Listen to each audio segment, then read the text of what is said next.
sabahına o sökülen tan, kan, kan, kan. Sebebi, nedeni ne oldu sökülen kanın?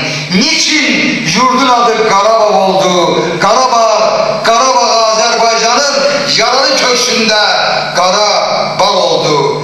Deme varlığını illet eğipti, dertle öce düşüp millet eğipti. Halkımın göksüne günde değipti. Karahır şiirinin mısralarından kan, kan, kan.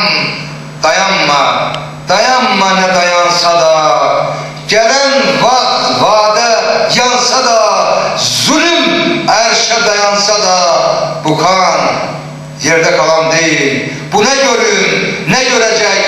Hayakanı kenara çek, tohum kimi yeşerecek? Bu kan yerde kalan değil.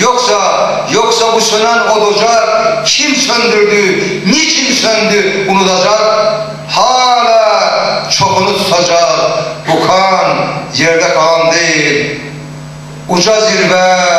Uca zirve çende kalmaz, çen dumandır, sisti. Uca zirve çende kalmaz, derdi çekende kalmaz, nahak kan dökende kalmaz. Bu kan yerde kalan değil. Bu ne ceza, bu ne günah, çektiğimiz Allah. Göğe büren dolan bu aman yerde kalan değil. Bu kan yerde kalan değil.